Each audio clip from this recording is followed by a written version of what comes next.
Hey, hi. Welcome to Someone Else's Movie, the podcast where an actor, writer, director, or nebulous industry figure gives a little love to a movie they didn't make.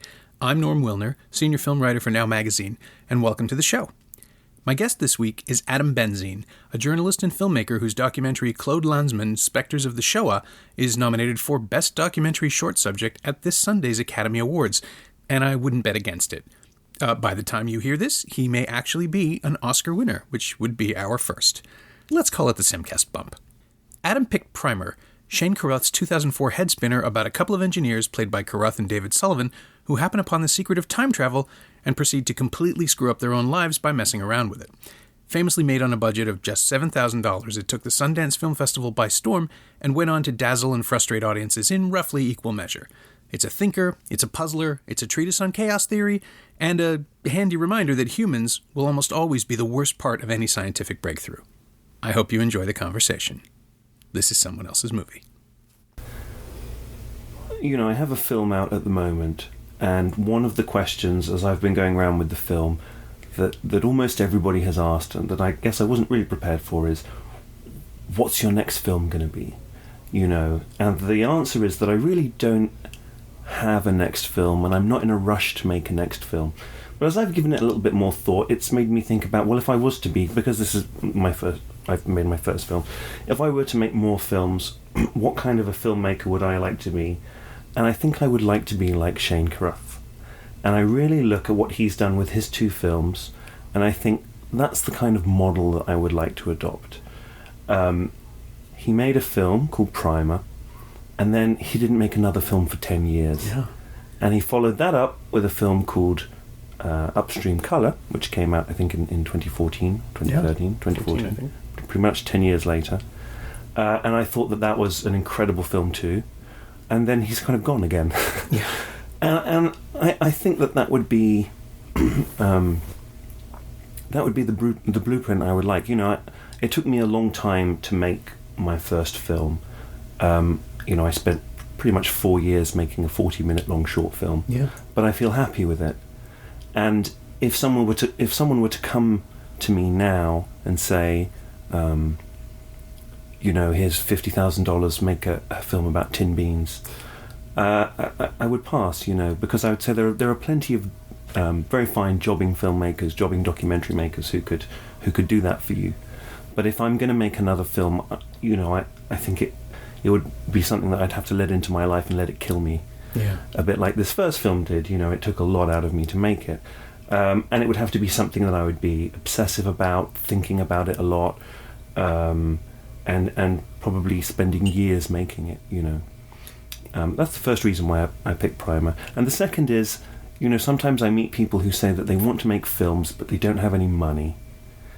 And they don't have a lot of people around them.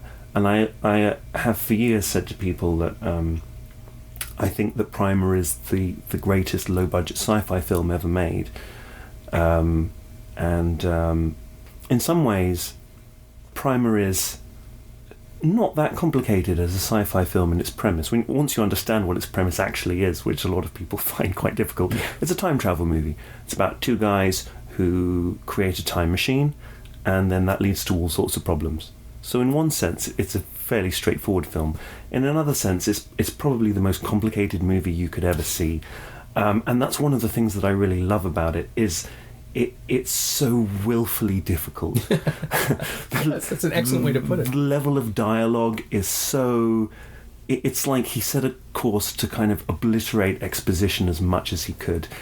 You know, it's so hard to understand what they're talking about, and I won't pretend that on the first viewing of Primer that I understood what was going on. It was after I went online and read several explanations that I kind of understood what was happening. I think I somewhat understand what was happening, and that's that two guys who work for a Silicon Valley firm are trying to create a device that will reduce the mass of an object or will reduce the effect of gravity on an object in their basement as a weekend project. Yeah. It seems to be about resistance, as Yes. far as I can tell, but that's the only thing that I understand. Right, of that and they part have of some it. kind of a toy egg that they're trying to do it with, and they're using palladium from a car, and they accidentally create a somewhat functioning time machine that allows them a small window of influence. Now, one of the things that I like about Primer is that, well, apart from the fact that many scientific discoveries have come by accident when people were trying to do other things, from penicillin to all sorts of things, it's not a kind of perfect time machine. It doesn't have a weird dial on it that they can, turn back to the dinosaurs or to the Roman Empire and then shoot back there. They can't go back beyond the point that they've created it. It has very severe limitations in that they have to spend as long in the time machine as that they want to go back. So they would have to sit in the time machine itself for a year to be able to go back in time a year. Right. And they'd have to spend a year waiting before they would turn the machine on. They would wait a year, and then they would have to go into the machine and sit in the machine for a year, and then come out at the point at which they turn the machine on. So even in its design, there are these wonderful diagrams that you can see online that explain Yes, they are. Explain the logic of the Primer time machine. That in and of itself was a lot to wrap my head around. Yeah, it really does take, I was going to say multiple viewings. I think you can get it into exactly Yes. how the process works, but then the ramifications take another year. Just of obsessing and reading and deep diving. This is a film that I don't think would have ever reached a viewership beyond, 2 film festivals and someone with a nosebleed immediately afterwards saying, I'm going to buy this, and they'll never figure out a way to release it. But the internet makes it possible to access all of the extra stuff that makes it truly delightful. Yeah. And yet, but from the off, I found it compelling. From the first viewing, even though I didn't really understand, I felt like the film in some ways is a challenge. He's throwing the gauntlet down from the beginning, and he says, I'm not going to wait for you. This is the film. This is where it's going. You can try and keep up. So I guess the second reason that I think it's good to talk about is because, as I was saying, sometimes I meet people who say, I don't know that I could make a film. I don't have any money. Mm-hmm. I don't have, a lot of people that I could work with. I don't know how to get into Hollywood. And the other thing that I love about Primer is that this is a film that pretty much one man, Shane Carruth, he wrote it, he directed it, he composed the original score for it, he edited it, he wrote the script, he stars in it, he's one of the 2 actors in it, and he post-produced it, and he did all that for $7,000.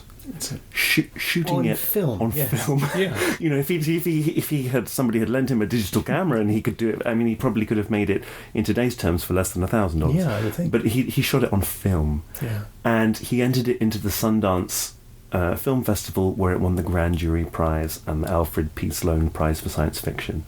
So when people tell me I don't have money to make a film, I say, go and watch Primer.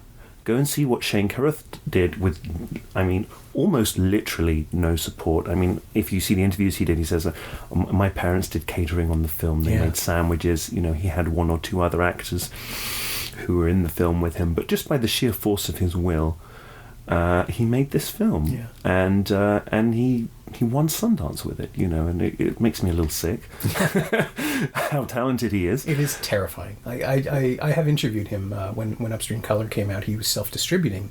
Yes. Did all the publicity for it himself. In January of that year, colleagues of mine in the States were tweeting about having seen it, and I just said, how do I get on this list? Yes. And either someone referred him to me, or he was just looking for mentions of his name, and then tweeted me and went, I got you. And the movie's fantastic as well. Yes. And I'm in awe of his I'm in awe of the range of his talent, I guess is what it is. He is able within 2 minutes of Primer to just pull you right in. Just that stark black and white frame, the opening, the use of room tone. He is able to use all of these things that are abundant and available to him for nothing, and then turn them into gripping drama. Yeah. And what he does in Upstream Color almost inventing a new cinematic language is remarkable as well, Yes. but on a different type of remarkability. And he's not intimidating. When I talked to him, our interview was while he was walking to the subway in Brooklyn, and it was the most casual conversation you can imagine with someone where you're talking about the life cycle of an organism and how human beings are really just a part of this thing and this Yes. larger story that's going on in Upstream Color. And we barely cracked primer, but he just said, like, it was exactly as you described. It's the things that are available to you that you take for granted, which you can literally take for granted when you make a movie. You can actually use all of these things. Yes. And I feel that Upstream Color has an emotional dimension to it, maybe that Primer does. And Well, Primer's the analytical film. Yeah, Primer's a very analytical film, much more about much feeling. more emotional and about feeling. But I think his background was that he was an engineer. Mm-hmm. Yeah. I'm also an engineer. I did a computing degree I didn't know that. before I moved to journalism. So, I wouldn't. In saying that though, I wouldn't compare myself to him. But you can I respect think the training. Like you can I can respect it, but I'm curious about his mind. I wonder how he thinks and how he feels when he looks at filmmaking as an engineer. Whether he looked at a range of films analytically, how people use camera shots, how they use lighting, and then applied that. Yeah. It's clear that he is thinking about films in a very different way than so many other filmmakers. And I think that the clearest benchmark before him, and I'm not sure how much it applies now because I'm going to be a bit controversial and say he's made a few bad films, but going back before that, I would say Terrence Malick, who would kind of make a film every 10 years and it would come out and be a masterpiece. I think he did like one film a decade. Yeah, well, it averages out that way anyway. It averages out that way, but there were huge long gaps. Yeah, yeah. And I must say I feel that I loved The Tree of Life and I hated the one that came after it. To the Wonder. To the Wonder. I mean, I really hated it. And I haven't seen Knight of Cups, but people tell me it's not good. But, I look and I see a correlation there between an increased work output and a decrease in quality. I mean, I hope that's not too controversial to say. No, I don't think it is. I mean, I agree with you. I think Tree of Life is the masterpiece. I think it's the film that he's been making all along, that he finally found the language to do. The film of his life. I think so, yeah. And those aren't rushed when you say, let's do a movie in 2 years, on deadline. And the other way that I think this ties in, of course, is that and I don't say this to plug my own film, but just to draw a parallel. My film is about Claude Lanzmann, and he spent 12 years making his masterpiece Shoah about the Holocaust, and he had a lot of external pressure from people, from financiers who wanted to have him make the film in 2 years and have it only be 2 hours long, and he pushed back against that. So I think about you mentioned earlier resistance. It makes me think about if I am to make another film, then I would really want to resist external pressures and follow my gut, kind of as I did here. And economy again would be the ability to work within a tinier frame of finance would give you more power to work on your own. I mean, with every compromise. The things that interest me. I mean, it wouldn't be doing something similar again. It would be doing something very different. Whether that would be a kind of episodic TV show about UK institutions, or $100 million adaptation of Gravity's Rainbow, or some kind of interactive video game that would explore some kind of very dark spaces around depression. There are all kinds of ideas for things, but it wouldn't be another film about the Holocaust. It wouldn't be another documentary about the Holocaust. Mm-hmm. One of the things that, again, to go back to Primer, I know that after he made Primer, he had approaches from Hollywood, and he tried to work with the studio system, and from what I can remember reading the interviews, it just didn't work. Yeah. He couldn't. He was like a kind of star-shaped block trying to fit into kind of spherical holes. Yeah. It just wasn't working. I know he did some consulting on Rian Johnson's Looper. Mm-hmm. And you can feel that, too. Yes, in terms of helping them work out the logistics of the time travel within that. And the sort of matter-of-factness of the time travel itself. Yes. Johnson said he didn't want, air being sucked out of a room or big explosive arrivals. No. But there is something absolutely pristine about it that calls back to Primer in a weird way. Yes. Sort of the cleanliness of everything and how people just wink in and out of existence from 1 second to the next. That does feel like something and weirdly, nothing in Primer works like that. People clamber out of boxes and stagger around, but there is a sort of a clean approach to the science that resonates somehow. I hope you appreciate also that I actually had my friends at CERN in Switzerland break the light barrier just for this podcast. Oh my God. You know, I don't know if you've seen the news, but this was just yesterday or so, I think, that they announced that they have managed to send particles faster than the speed of light. I have not noticed that. Although, yes. if this is a time travel conversation, it may not have happened when we're recording this. It might not have happened. It depends when you're listening to this podcast. How, I guess, you know, I say yesterday, I guess I'm dating it. Maybe you can edit that out. Yes, we'll figure it out. But the news from CERN is that they think that they have managed to send particles faster than the speed of light, which breaks Einstein's laws of relativity, and they don't really know what to do with that. Yes, you know? but how do you verify something like this? This is what they're saying. We think we've done it. They've said we can't see where we went wrong, so we want other scientists to come in and see. I think in a way they're hoping that they have got it wrong, because the ramifications of it being right kind of rebuild our very understanding of the universe. One of the things that I like in Primer is that there are unexpected side effects of their time travel, and they don't know why. And this is the way it would be, you know. I mean, in the same way that people, when they first discovered radiation, didn't realize what it would do to them, and you know, so once they start time traveling a lot, they start getting frequent nosebleeds and ear bleeds, degrading motor skills. They lose their ability to write, to handwrite, and they don't know why. And it's because you're putting yourself in a box and disrupting the laws of physics is, of course, the answer. The film has a great twist at the end as well. I won't say that, because I hope people who haven't seen Primer will go and watch Primer if they're hearing this conversation. Yes. This is the standard warning. If you haven't seen Primer and you're listening to this, please stop listening to this, go see Primer, and then pick up where you left off. Exactly. We'll be right here. We will wait. We'll wait. It has a really great... So can I discuss the ending? Sure, then, yeah. At this point, I think there are okay, enough you've had enough warning, listeners.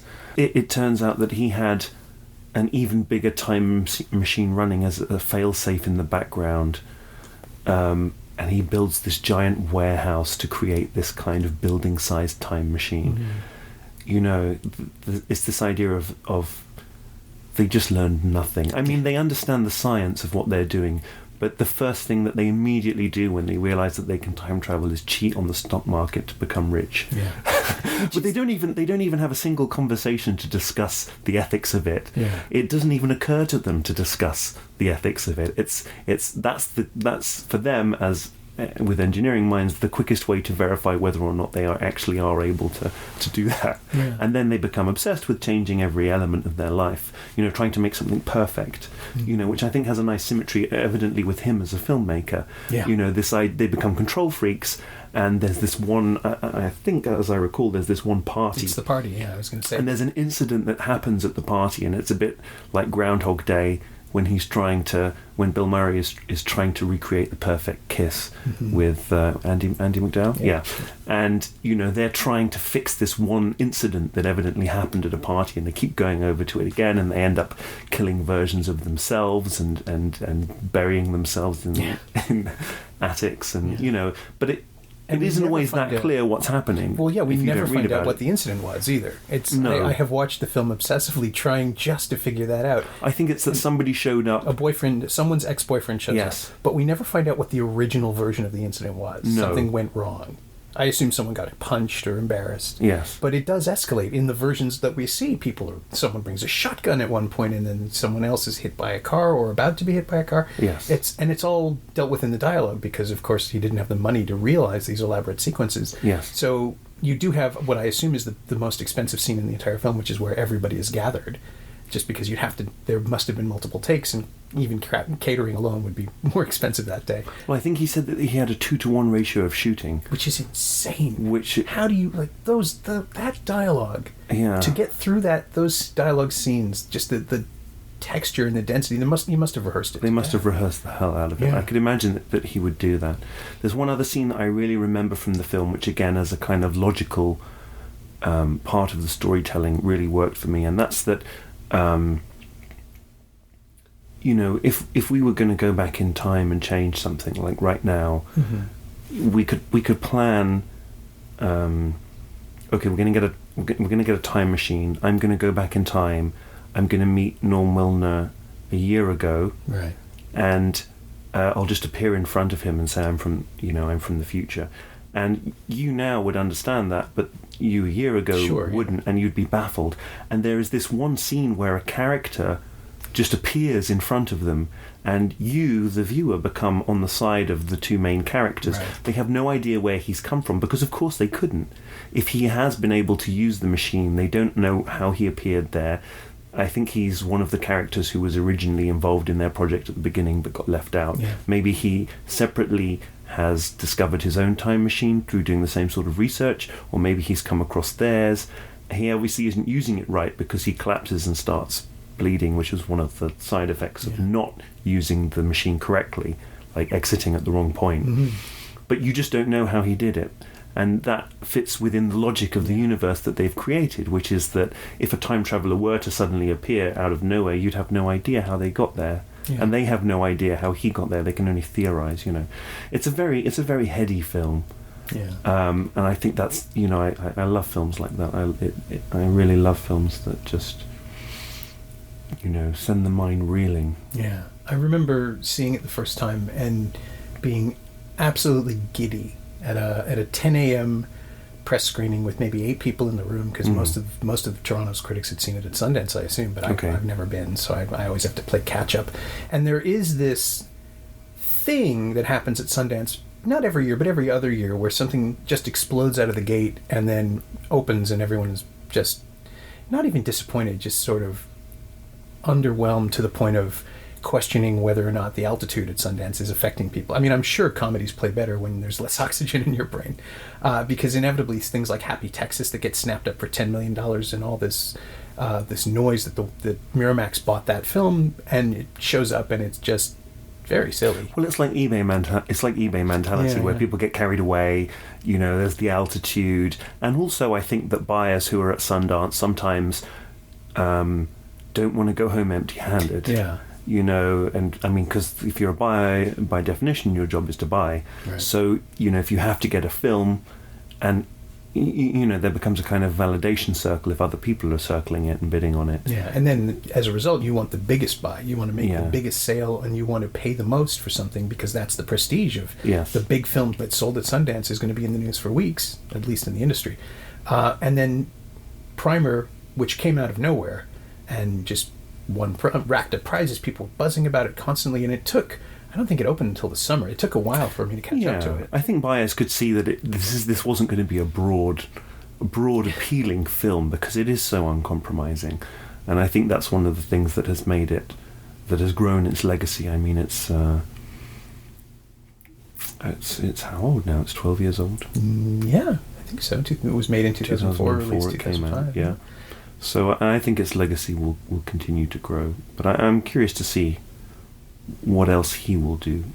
I would love to see him given $100 million to tackle something by Pynchon. Yeah. Or something, by Phil K. Dick. I kind of wanted something unfilmable. I'd like to see him. I'd like to see him have some real support. Yeah. Some real financing, I kind of want to see him do something that isn't the unfilmable film that I always think about is A Confederacy of Dunces. Okay. Which isn't unfilmable. You could do it. It's you'd need to shoot it in period, but that's about the only complication, really, the only real roadblock to making that film. And Soderbergh was going to do it with, I think, John Candy at one point, and Candy died, and Philip Seymour Hoffman was considered, and he would have been great, but he died. And I think I would like to see him apply himself to solving the problem of filming the unfilmable, something that people have been trying to make for years, even if it is completely non-genre and therefore out of his wheelhouse. But the challenge, I want to see him grapple, I think, with something, because his attempts to reinvent the time travel movie and whatever Upstream Color is, which I don't think existed before he made it, unless maybe Malick is the analog, that he was making a Terrence Malick science fiction film in its weird way, just a film that's experiential instead. But it didn't feel to me, I mean, it has beautiful cinematography, but it didn't feel like, it somehow didn't feel like a Malick film, Maybe it's the narration. Yeah, that's true. There's a really big difference, it felt much more verite. Yeah, it's not lyrical in the same way. It didn't feel lyrical in the same way, no. Although Upstream Colour is kind of lyrical, but in a way that's very, very hard to kind of quantify. I mean, I don't believe that films are I don't believe that works are unfilmable. I mean,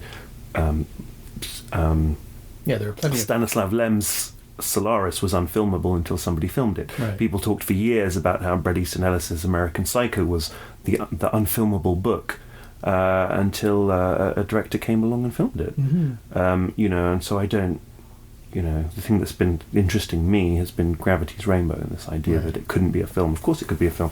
You pick it's your interpretation of it. It's very literal thinking to think that something is unfilmable, I believe. Yeah, I think when people say something's unfilmable, they mean they don't want to try. They mean that it's imposing. Or as they see the book. Yes, yeah. In all its broad detail, in widescreen, they don't see how all of that could be there. But of course, an adaptation is about what you choose to focus on, what you leave out, what you include, what you change. Sure. Well, think about Cronenberg's Crash, where the book really does remain unfilmed, but we have his interpretation of it. Or Naked Lunch. Actually, Cronenberg's a great example for this sort of thing, where he will take a literary property and unpack it into its component parts, keep some, throw away others. Naked Lunch, largely because he couldn't go to Morocco in the end because of the first Gulf War. He had to cancel his shooting trip and film it all on a soundstage in Toronto, becomes a self-reflexive examination of the inner landscape of William S. Burroughs, and it's genius. I mean, it's remarkable. And then Crash, which I think is up there with Upstream Colour and maybe Sallow in terms of films that reinvent geography and narrative and visual language, is a film about, it's a film where the sex scenes are blocked in a way that is the equivalent of dialogue. Who's on top and whose arm is where and whose leg is where. Those are actual. It has meaning. It has it's legible on screen, and those are books that remain untranslated to cinema. What Ben Wheatley did with High Rise is a much better translation of Ballard himself than what Cronenberg does with Crash. Cronenberg absorbs Ballard and makes it his own, and it's kind of trying to do it, Cronenberg, with Cosmopolis, but I think in that case, I think the author wins as opposed to the filmmaker. I think that the movie of Cosmopolis replicates the book, but doesn't actually capture it in a way or capture its spirit in the same way he did with the Ballard and Burroughs works. I think if you are tackling a book, you have to decide how true to it you want to be. I mean, one adaptation that I really loved of recent years, a much more mainstream example, was Gone Girl. Because it seemed to me like a kind of almost a punchline to a joke, in that if you said to someone, imagine if David Fincher did a trashy airport novel, a trashy romance airport novel, And after seeing it, which I loved Gone Girl, but I could tell that what I loved about it was Fincher. Yeah. And a friend of mine, who had read the book, she's actually a writer for Real Screen magazine, Minoru Ravindran, said to me, do you want to? Are you going to go and read the book now? And I said, absolutely not. I can just see that I would hate this as a book. This is exactly the kind of book I wouldn't want to read. But as a film, it seemed to me that he took it and he took, there are these shots in these Fincher films like Panic Room where the camera's going through coffee mugs and up walls and things like that, and he gave it, he put it through the prism of a Fincher landscape, and I really loved that. Yeah. I wonder if there's a Shane Carruth landscape, if there's a lens through which he sees the world. I wonder. He's if we gave him something to adapt. He certainly. I mean, I see the other direction. I've been thinking about the other time travel films that have picked up from Primer. And what would you say those are? There's a handful. There's one, Project Almanac, weirdly enough, which came out last year, is the Paramount and MTV Films co-production, in which you use time travel to go to Lollapalooza, because you're a high school student and you don't know any better. But there are moments in it that that directly kind of riff on Primer, because the characters are self-aware enough that they discuss other time travel movies, but the one that's never spoken of is Primer, and it's the one that they're following the most closely. It's about kids who discover the blueprints for a time machine in their basement and re-engineer it and build it, and the testing sequences, which all involve some sort of gravity at play before the machine actually fires, things float for a second. They quote Primer in a really strange, almost garbled kind of way, like a reinterpretation that the screenwriter clearly knows what he's citing and the director maybe doesn't, or the director has decided he can do it in a better way. Is the film good? It's not bad. Okay. It's not great, and the ideas in it are very, very simple, but it's kind of hampered by the found footage requirement. Right. But it's also about 17-year-olds who film anything anyway. So I was kind of okay with it. The problems come in the third act, where they just didn't really know how it was going to end. I suspect. I mean, the DVD has 3 different endings, which are all similar enough to say that we didn't have a plan, but we knew this was how we kind of wanted to end it, and it ends properly. It ends the right way for the story, but it's ultimately about this, the teenage hero's resentment of. Not resentment. Well, some of it. It's about a mixed-up teenage hero who wants to fix everything because his father disappeared 10 years ago, and it all has to do with time travel, except it sort of doesn't in the end because they kind of forget that bit. But it's as a sort of evocation of what Carruth is doing in Primer. It's really interesting. I don't know it succeeds as a kids movie, as a young adult, PG-13 time travel picture where all you do is get to go back and say the right thing to the girl who rejected you the first time. But once the characters start becoming aware, because I'm garbling it now myself. Well, but there's a moment where someone says something to someone, and it's too composed, and she, the recipient of this conversation, immediately knows that this is not the first time they've had that conversation, and that kind of awareness is the kind of thing that Carruth would always prize. I mean, the best line in the movie, the line that everyone always quotes, is, "I am kind of hungry. I haven't eaten since later this afternoon." And it requires you to be so immersed in the film that that's funny instead of confusing. But once we learn the language of time travel in Primer, it is endlessly rewarding. Yes, but I think that was done better in Groundhog Day. I think Groundhog Day precedes that. Again, going back to that, it's nice because we have our own little time loop going on here. Yeah. Going back to that perfect date, almost perfect date from his point of view, because he doesn't get to sleep with her. Bill Murray has with Andie MacDowell, and then his attempts to recreate it, and you can see the unease on her face. There's a scene where he's rolling around in the snow trying to have a kind of mock snowball fight with her, which happens so naturally the first time round, or what we assume is the first time round, and then when he tries to recreate it, it doesn't work. She can tell that something is up, and she's weirded out when he tries to kind of replicate the perfect kiss. It is interesting how time travel is portrayed on screen.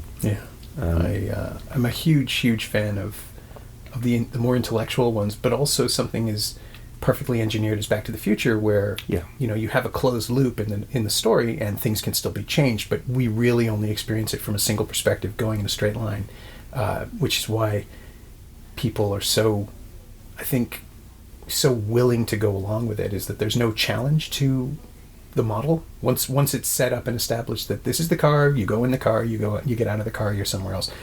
It's perfect. It's a perfect engine for the narrative as well, because it immediately becomes a personal story about complication and emotion and family. But then there are the other ones, the things like, well, actually, I was going to say Time After Time, where Malcolm McDowell has so much fun with the science gibberish. But of course, that's also really about one trip, and things aren't changed. It actually works in the predetermined universe where whatever you do will still be done. You can't change the future. You can only get in its way. Yeah.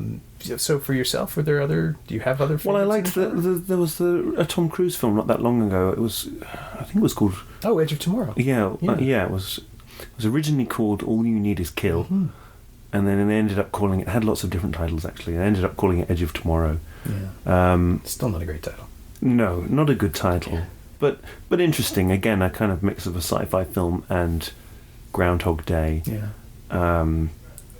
It reminded me that it can be fun to watch Tom Cruise. Yeah. Running around, doing his action hero movies. In terms of other time travel films, It's funny, that's actually the one that the other film that quotes that sort of plays with the same idea in Project Almanac, with having someone figure out that they've done this before. Because Blunt's character has already had that experience, and so she figures going it out through the loop when he's trying to keep her from getting in the helicopter. I like Edge of Tomorrow as a sci-fi film, but I don't, I enjoyed it, but really I love very original sci-fi. Mm-hmm. There was a film at Sundance a few years ago called Another Earth. Oh, yeah. That I really liked. Britt Marling and Mike Cale. Yeah, again, low budget, not quite as impressive as Primer, but it was about the concept. Mm-hmm. They took this light sci-fi concept of another Earth appearing out of nowhere, and the ramifications that there would be a doppelganger planet, and use that to explore, emotional issues. And I really liked as well the Phil K. Dick adaptation that was kind of done with rotoscope with Robert Downey Jr. Oh, sure. It's a great book. It's called A Scanner Darkly. Scanner Darkly. Again, just this world where everybody is becoming addicted to substance D, mm-hmm. and you're not quite sure what substance D is or what it does. I think, as I recall, it forces the left and right hemispheres of the brain to operate independently of each other, or something like that. Yeah, I like conceptual sci-fi. I like Lem, and I like obviously Phil K. Dick, and when that's done well for film, probably my favourite sci-fi film is Solaris. Mm-hmm. And I like both versions. I like the Soderbergh version very much too. Yeah, he kind of made a Hollywood version, but he made it work. Yeah, it's a distillation somehow of the themes while still having George Clooney and Natasha McElhone kiss. Like exactly, it had that, but at its core, it's like there's something it touches on the same issues that Blade Runner touch on, or in the book, Do Androids Dream of Electric Sheep? If you could, at what point is something real to you? That's what when you really distill it down, that's what they're talking about. At what point is something real to you? And at the end of, if Blade Runner, Harrison Ford has to decide, knowing that she's not a human and that he might not be human, how much does that ultimately matter? And for George Clooney in Solaris, for his character, if your wife has died and you miss her terribly, and you go to this planet, which is a kind of, I think from what I remember in the book, it's basically a kind of immature god that creates life without thinking through the ramifications of creating mm-hmm. that. And if you can be with someone and it it looks like your wife, and it tastes like your wife, and it smells like your wife, and for all intents and purposes it is your wife, and you can be back with her, and you can have something that you've lost, then at what point does the logic in your brain that's saying, well, this isn't her because she died, right. At what point do you override that? It's a big concept. What is real? Yeah. Is what's real just what's experiential? These are the themes that I really love in sci-fi films. Yeah. It's the sort of thing. It's not about robots and explosions and alien invasions. It's the sci-fi of ideas. It's taking as a central proposition just two words, which are what if. Yeah. Those are the sci-fi films I love. What if? You take something and you just slightly twist it. Yeah. It's remarkable too that whenever these conversations come up, they're always within the realm of sci-fi. Like clones and replicants, and what if this was a person that you had lost who's back again, and it never enters into ghost stories. Having just watched a bunch of really bad horror films in the last few weeks because it's January and that's what they do, I'm always amazed at the idea that Del Toro comes close to it in Crimson Peak. Like, if the dead could communicate with the living, what would they say? What would they want to tell you, and what would we ask them? In Crimson Peak, they're sort of manifested as these horrifying, gigantic apparitions that make wailing noises and smash things because that's the only form of communication they have. And I wish I could remember who it was. It might have even been Guillermo. Somebody once posited the idea that ghosts appear so horrifically to us because they cannot control things. They don't know how they're coming through. It's the Baby Huey theory. A little tap will shatter a window, but you just don't understand that all you're doing is tapping on a window, but you're making these huge thumping sounds and terrifying people. Yeah. Well, and The Sixth Sense as well. Exactly. Explores that idea. He doesn't realize how terrifying he is. Mm. He doesn't. realize how he's perceived. And Primer comes the closest, strangely enough, to the supernatural aspect of returning to yourself, because you are getting that classic ghost story warning from, warning and portent. You just don't understand it. You can't interpret it. When you unlock the message that we've been hearing from the beginning of the film, it lands with such an incredible, I don't even know what the right word is, but it locks together the movie in a way that the film was sort of actively resisting, because it's trying to trick you out of understanding it. But going in a second time and a third time and realizing what the message is, and it's a voiceover that we're given from the very beginning of the movie. And once you understand that, it does have a kind of a supernatural power, in that it is the warning from the future that will change absolutely nothing, because everything is already so far gone. And I think weirdly, Carpenter's Prince of Darkness uses a similar device, if you've seen it, with a message projected through dreams that's revealed only in tiny little flashes over the course of the movie, and it's kind of remarkable that it works as well as that does. And yeah, I want to pick Carruth up and ask him, and hold him down and ask him, what were your primary influences? We should have him Where here. did this we come should from? bring him here. We should tie him down and force him to answer questions. That would be the next. Maybe that's the next Sundance hit. Yeah. On a side note, on a slightly lighter note, please, to because diverge. we're discussing kidnapping a filmmaker. Yeah, since we're talking about kidnapping a filmmaker and forcing him to make films, one of the things which I really love at the moment, to diverge from film to TV, sure. And on a much lighter note, is there's a TV series on Adult Swim called Rick and Morty. Yes. Oh God, I love it. Blu-ray's right over there. I just love it. They take all of these tropes from sci-fi, hive minds, alternate galaxies, time travel, clones, and they have so much fun with it. Yeah. They really just, they play on all of the kind of tropes that you've seen many times over in sci-fi films, because taking obviously as its lead point Back to the Future, sure. This idea of this crazy mad scientist and his grandson. There was an episode I saw recently where his ex-girlfriend is a hive mind, like the Borg, that assimilates planets. It's just brilliant what they're doing with that show. I feel like it's a show which is so true to what it set out to be. Yeah. It has not compromised one iota.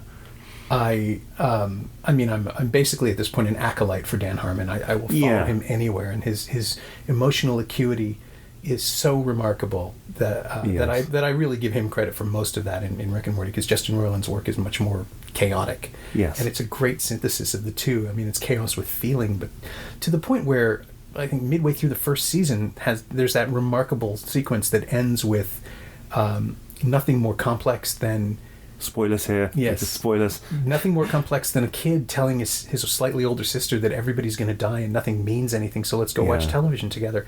And it's heartbreaking because of the cumulative effect of the show. Yes. And it's an animated series where people, turn into Cronenberg monsters after a sex potion gets out of control. Which is, it's almost like that whole episode that you're referring to led up just to that punchline where he says, I really Cronenberged up the whole world. Yeah. And it's just a whole bunch of Cronenbergs running around down there. Yeah. And then they kind of skewer the, their solution to screwing up an entire planet is to simply leave. It's to simply leave and find another timeline. Yeah.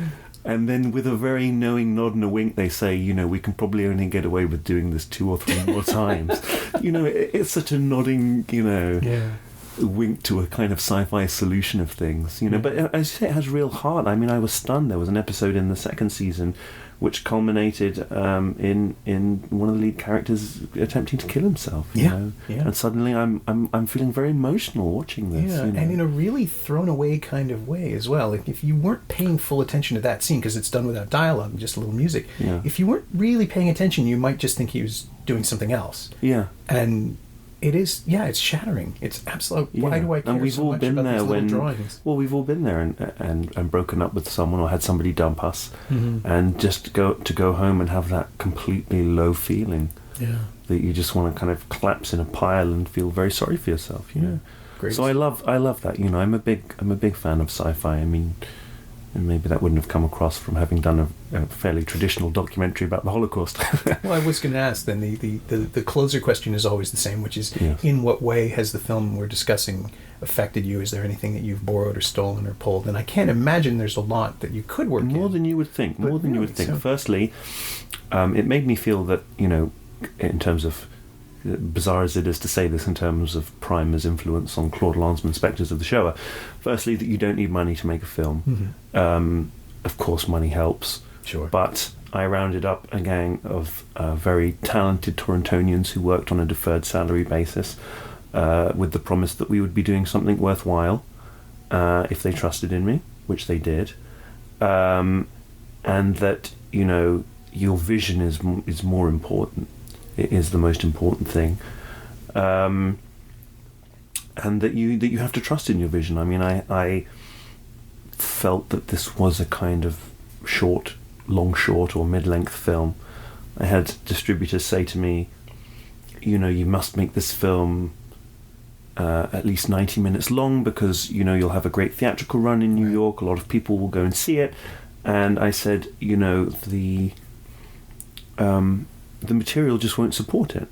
I know the length that this has to be, and if that means less people will see it, then so be it, but it'll be a much better film, it'll be a stronger film, a pacey film, an emotional film, and I think it's good if the audience is left wanting a little bit more. Yeah. And actually that has played out very well, because HBO's bought it for America, CBC's bought it for Canada, it's been nominated for an Oscar, obviously. So I feel some justification in that, but I kind of had to stick to my guns on it. And do it the way that I felt was the right way to do it. It is kind of remarkable. I mean, I remember when I saw the first description of it in the Hot Dogs Guide, when they gave us the master list, that, 40 minutes. And my first thought was, well, that can't possibly be right. Well, there's some irony there. Yeah, Shoah is this gargantuan, magnificent octopus. It is a gigantic, sprawling document. And what you've done is focus on the man who made it, and yes, it has to be that short. It has to be that focused. You're right. It would get draggy, simply because you're exploring one man's emotional state, and that's a lot to take. I think if you stretch it out any further, maybe beyond 45 or 50 minutes, it would be pushing it. Well, I could see within that time constraint a structure to tell his emotional story, which is always seemed to me a very classic hero's journey.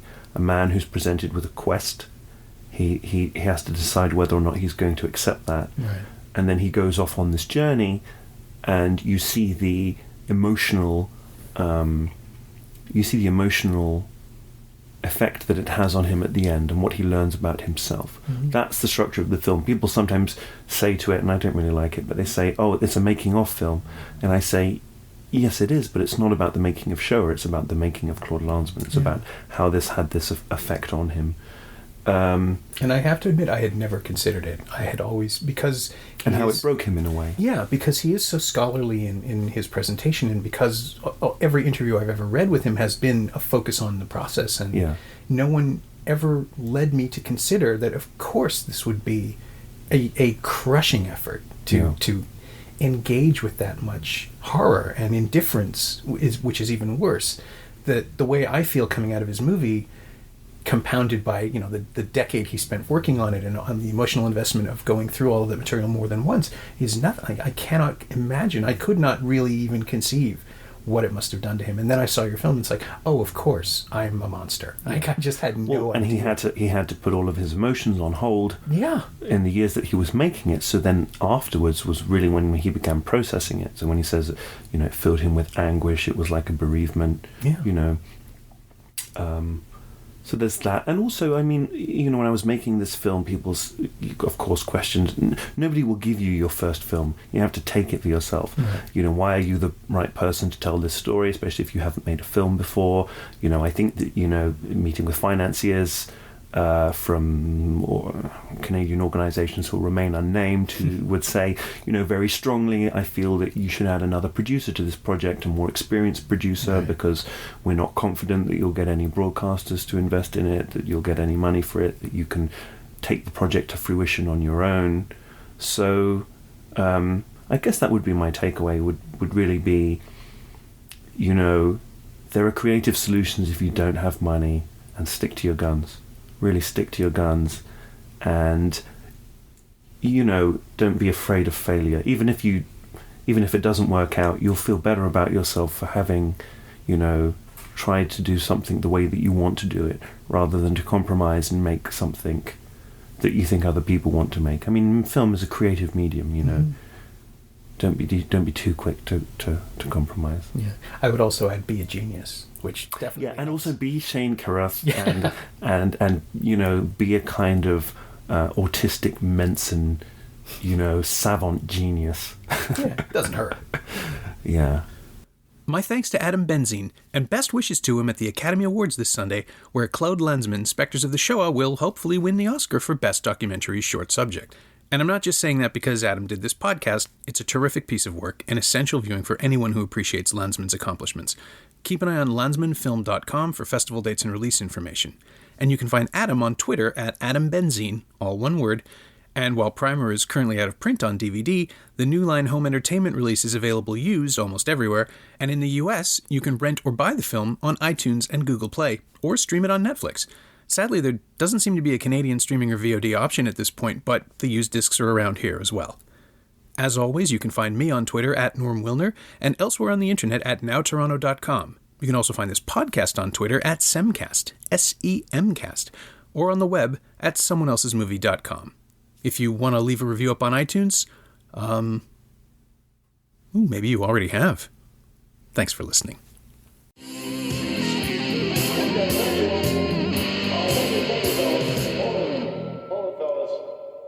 I'm afraid you're just too darn loud.